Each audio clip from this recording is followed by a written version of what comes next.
Krishna home garden. Friends, பொதுவாகவே செடிகள் வளர்க்குறதுனா எல்லாருக்குமே பிடிக்கும். நகரத்தில் இருக்கவங்களா இருந்தாலும் சரி, கிராமத்தில் இருக்கவங்களா இருந்தாலும் சரி, நம்ம வீட்டை சுற்றி இருக்கக்கூடிய இடத்துல ஏதோ ஒரு சில செடிகளையாவது வச்சு வளர்க்கணும்னு ஆசைப்படுவாங்க. நம்ம வீட்டை சுற்றி நிலம் இருக்கிற பட்சத்தில் நம்ம நிலத்தில் செடிகளை வளர்க்க முடியும். அப்படி இல்லை, இட வசதி இல்லைன்னு நினைக்கிறவங்க மாடி தோட்டத்தில் செடிகளை வளர்க்கலாம். ஃப்ரெண்ட்ஸ், மாடி தோட்டனாலே எல்லாரும் முதல்ல யோசிக்கிற விஷயம் என்னன்னா, மாடியில் செடி வளர்க்கணும்னா க்ரோ பேகு, தொட்டி எல்லாம் வேணும், அதுக்கெல்லாம் ரொம்பவே செலவாகும்னு யோசிப்பாங்க. ஆனால் அப்படி நம்ம யோசிக்க வேண்டிய அவசியமே இல்லை. ஏன்னா நம்மளுக்கு கிடைக்கக்கூடிய பொருட்களை வச்சு நம்ம ஈஸியாக சுலபமாக எந்த ஒரு செலவும் அதிகமாக செய்யாமலே நம்மளால ஒரு தோட்டத்தை அமைக்க முடியும். அடுத்ததாக அவங்க யோசிக்கக்கூடிய விஷயம் என்னவா இருக்குன்னா, மாடி தோட்டம் அமைச்சா மேலே தண்ணி ஃப்ளோரில் தண்ணி தேங்கும், ஃப்ளோர் வீணாயிடும்னு யோசிப்பாங்க. அதுக்கும் ஒரு சில வழிகளை வச்சு நம்ம அதெல்லாம் சரி பண்ணலாம். இன்னைக்கு அந்த மாதிரி நம்ம தோட்டத்தை பராமரிக்க என்னென்ன வேலையெல்லாம் செய்யலான்னு இன்னைக்கு வீடியோவில் பார்ப்போம். நம்ம தோட்டத்தில் எந்த மாதிரி தொட்டியெல்லாம் நான் செடி வச்சிருக்கேன் தான் இன்னைக்கு வீடியோவில் பார்க்க போகிறோம். வாங்க வீடியோக்குள்ளே போகலாம். இங்கே பார்த்தீங்கன்னா தெரியும், சின்ன சின்ன வாட்டர் பாட்டிலில் கூட செடி வச்சுருக்கேன். இது டேபிள் ரோஸ் மாதிரி செடிகளை இந்த மாதிரி சின்ன பாட்டில் நம்ம வச்சு வளர்க்க முடியும். இதில் கீரை செடிகளை கூட வளர்க்க முடியும். கீரைகளுக்கெல்லாம் அவ்வளோ அதிகமாக வேர் போகாது, குட்டி குட்டி வேராக தான் இருக்கும். இந்த மாதிரி பாட்டிலில் கூட நம்ம நிறைய பாட்டிலில் அடுக்கி வச்சு அதில் கூட நம்ம செடி வளர்க்க முடியும். அடுத்ததாக இதெல்லாம் 20 லிட்டர் வாட்டர் கேனோட டாப் பார்ட்டு, அதில் இந்த மாதிரி டேபிள் ரோஸ் செடிகளை வச்சுருக்கேன். இதில் நம்ம நாற்றுகளை கூட இதில் வளர்க்க முடியும். தக்காளி, மிளகா, கத்திரி நாற்றெல்லாம் கூட நான் இதில் வளர்ப்பேன். அடுத்ததாக இது 20 லிட்டர் வாட்டர் கேனோட அடியில் இருக்கக்கூடிய பாதி பார்ட்டு. இது மேல் பார்ட்டு தான் இங்கே பார்த்துட்ருக்கீங்க நீங்கள். இது 2 பார்ட்டாக பிரித்து நாற்றுகளுக்கு அந்த பாதியையும் செடிகள் வளர்க்குறதுக்கு இந்த மாதிரி பாதியும் நான் எடுத்துப்பேன். அடுத்ததாக இங்கே பார்த்தீங்கன்னா சின்ன சின்ன வாட்டர் பாட்டிலெல்லாம் ஹோல் போட்டு அதிலலாம் செடி வச்சுருக்கேன். இது சின்னதாக ஒரு பெயிண்ட் டப்பா. இதெல்லாம் பிளாஸ்டிக் டப்பா. இந்த சாக்லேட் பாக்ஸ் எல்லாம் இந்த மாதிரி பெரிய பெரிய டப்பாவில் வரும், அந்த மாதிரி டப்பா இது. இப்போ நம்ம ஹோட்டலில் சாப்பாடு வாங்கினா இந்த மாதிரி பாக்ஸில் பார்சல் பண்ணி கொடுக்குறாங்க, அந்த பாக்ஸ் தான் இப்போ நீங்கள் பார்க்குறீங்க. அடுத்ததாக இது க்ரோ பேக். இதோட விலை ஒரு 25 ரூபா தான் இது நாங்கள் வாங்கும்போது. இப்போ ஆனால் இந்த க்ரோ பேக் எங்களுக்கு கிடைக்கிறது இல்லை. அதெல்லாம் ஃபஸ்ட்டு வச்சுருந்த க்ரோ பேக்கையே கிழிஞ்சிருக்கிறதெல்லாம் கொஞ்சம் டேப் போட்டு ஒட்டி சரி பண்ணி வச்சுருக்கேன். ஃபஸ்ட்டு ரெகுலராக எங்களுக்கு க்ரோ பேக் கிடைக்கும் போது அப்பப்போ புது பேக்கை மாற்றிக்கிட்டே இருப்பேன். இப்போ கிடைக்கல, அது எங்கே கிடைக்கும்னு பார்த்து தான் வாங்கணும். ஃப்ரெண்ட்ஸ், அடுத்ததாக ஒரு சில மண் தொட்டிகளும் பிளாஸ்டிக் தொட்டிகளும் இருக்குது. இதில் கொஞ்சம் சின்ன சைஸ்லேயும் இருக்குது, இந்த மாதிரி கொஞ்சம் பெரிய சைஸ்லேயும் இருக்குது. இப்போ நீங்கள் பார்க்குறது ஆசிட் கேன் ஃப்ரெண்ட்ஸ். இதை கட் பண்ணி யூஸ் பண்ணியிருக்கேன். அடுத்ததாக இப்போ நீங்கள் பார்க்குறது எல்லாமே 20 லிட்டர் வாட்டர் கேனோட டாப் பார்ட் ஃப்ரெண்ட்ஸ். இது எல்லாமே கீரை விதைக்கிறதுக்காக இங்கே வச்சுருக்கேன். இங்கே நம்ம தோட்டத்தில் நிறைய இந்த மாதிரி கேன் இருக்கும். அதோட அடிப்பாகத்தில் தனித்தனியாக ஒரு செடி வச்சுருப்பேன். மிளகாய் செடி, கத்திரி, தக்காளி, அது மாதிரி வச்சுருப்பேன். இங்கே இருக்கக்கூடிய பாட்டெல்லாம் பாருங்கள். இதுக்கு ஸ்டாண்டுன்னு எதுவுமே தேவையில்லை. அதோட மேல் பாகத்தில் அந்த வாய்ப்புறமே அது அழகாக ஸ்டாண்டு மாதிரி நிற்கும். இது மாதிரி இங்கே கீரை விதைக்கிறதுக்காக ஃபில் பண்ணி வச்சுருக்கேன் மண்ணெல்லாம். இதில் களை செடியாகவே நிறைய கீரைகள் வளர்ந்துருக்கு. அடுத்ததாக இது தெர்மோகோல் பாக்ஸ் ஃப்ரெண்ட்ஸ்.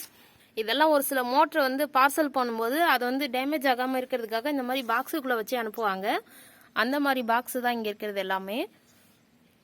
இது எல்லாத்துலேயுமே கூட மண்ணு கொட்டி செடி வச்சுருக்கேன். இது எல்லாமே கீரை விதைக்கிறதுக்காக தான் ரெடி பண்ணி வச்சுருக்கேன். அடுத்ததாக இது ஒரு பெயிண்ட் பக்கெட் ஃப்ரெண்ட்ஸ். அடுத்ததாக ஒரு சில உடஞ்ச பிளாஸ்டிக் வாளியெல்லாம் வச்சுருக்கேன், அதையும் கூட செடி வச்சுருக்கேன்.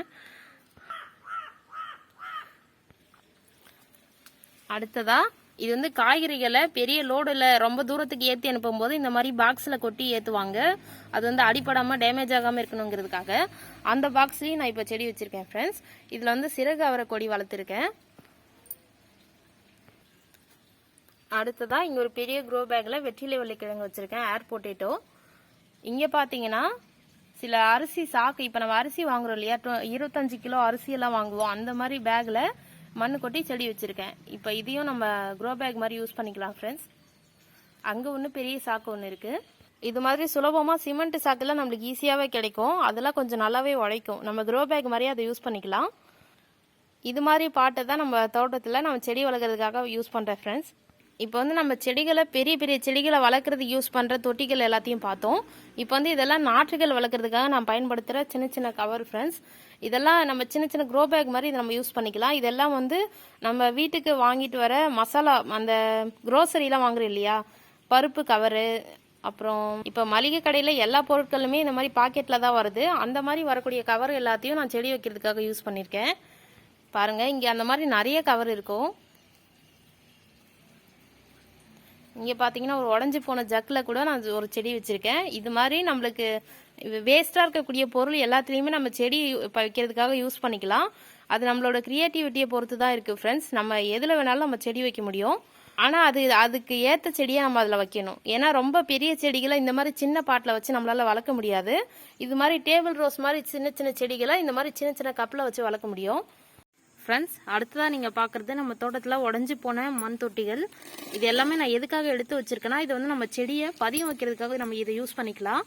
இந்த உடஞ்ச பாகத்தில் மண்ணை கொஞ்சம் ஃபில் பண்ணிவிட்டு நம்ம ஏதாவது ரோஜா செடிகளோட கிளைகளை இந்த பாட்டுக்கு மேலே வச்சுட்டு கொஞ்சம் மேலே மண்ணை வச்சுட்டு ஏதாவது ஒரு வெயிட்டான ஒரு பொருளை வச்சுட்டோன்னா அதில் கொஞ்ச நாளில் வேர் வளர்ந்துடும். இது வந்து நாட்டு ரோஜாலாம் ரொம்பவே சுலபமாக இந்த மாதிரி பதியம் வைக்கலாம். கனகாம்பரம், மல்லி செடி இது மாதிரி நிறைய செடிகளை இந்த மாதிரி பதியத்து மூலமாக வளர்க்கலாம். அதுக்காக தான் இந்த பாட்டெல்லாம் யூஸ் பண்ணிக்கலான்னு எடுத்து வச்சுருக்கேன். ஃப்ரெண்ட்ஸ், இப்போ நம்ம கார்டனில் எந்த மாதிரி தொட்டியெல்லாம் நான் வச்சுருக்கேன்னு இப்போ பார்த்தோம். இப்போ அடுத்ததாக நான் எந்த மாதிரி ஸ்டாண்டு யூஸ் பண்ணுறேன்னு பார்ப்போம். இங்கே பாருங்கள், நம்ம எப்போவுமே தொட்டிகளை டைரெக்டாக ஃப்ளோரில் வைக்கும்போது வெயில் நாள் ஆகும்போது தரம் ரொம்ப சூடாயிடும். அப்போ வந்து இந்த தொட்டியோட அடிபாகத்துலேயும் நிறைய சூடாயிடும். அப்போ வந்து உள்ளே இருக்கக்கூடிய மண்புழுக்கள் எல்லாமே இறந்து போயிடும். அதனால எப்போவுமே தொட்டியை டைரெக்டாக ஃப்ளோரில் வைக்காமல் இந்த மாதிரி கொஞ்சம் கேப் இருக்கிற மாதிரி தரைக்கும் அந்த தொட்டிக்கும் கொஞ்சம் கேப் இருக்கிற மாதிரி ஒரு ஸ்டாண்டில் வச்சா ரொம்பவே நல்லது செடிகளுக்கு. அப்போ தான் அந்த தொட்டியில் இருக்கக்கூடிய நுண்ணுயிர்கள் எல்லாமே ரொம்ப நல்லா செழிப்பாக வளர்ந்துட்டுருக்கும். இங்கே பாருங்கள் எவ்வளோ கேப் இருக்குது பாருங்கள். இந்த அளவு கேப் இருந்தால் கூட போதும். இப்போ வந்து நிறைய இந்த மாதிரி தொட்டிகள் வைக்கிறதுக்குன்னே ஸ்டாண்டெல்லாம் விற்கிறாங்க. அப்படி இல்லைன்னா ட்ரைன் செல்லுன்னு விற்கிறாங்க. அதை வந்து நம்ம ஸ்டாண்டு மாதிரி நம்மளே ஃபிக்ஸ் பண்ணிக்கலாம் பிவிசி பைப் வச்சு.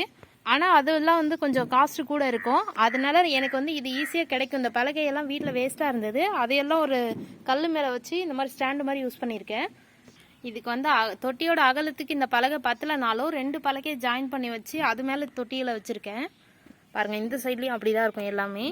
இது வந்து செடிகளோட மண் வந்து அடியில் தொட்டியோட மண் வந்து சூடாகாமலும் பார்த்துக்கும். அதே நேரத்தில் ஃப்ளோருக்கு எந்த பிரச்சனையும் வராது. இதில் இருந்து லீக் ஆகக்கூடிய தண்ணி வந்து கீழே இறங்கும். அப்போ வந்து அடியில் காற்றோட்டம் இருக்கிறதால சீக்கிரமாகவே ஈரம் காஞ்சிரும். அதனால நம்மளோட ஃப்ளோருக்கு எந்த ஒரு பிரச்சனையும் வராது இதால். ஓகே ஃப்ரெண்ட்ஸ், இந்த வீடியோ உங்களுக்கு யூஸ்ஃபுல்லாக இருந்திருக்குன்னு நினைக்கிறேன். வீட்டு தோட்டத்தை பற்றின பயனுள்ள தகவல் தெரிஞ்சுக்க கிருஷ்ணா ஹோம் கார்டன் யூடியூப் சேனலை சப்ஸ்கிரைப் பண்ணி சப்போர்ட் பண்ணுங்கள் ஃப்ரெண்ட்ஸ்.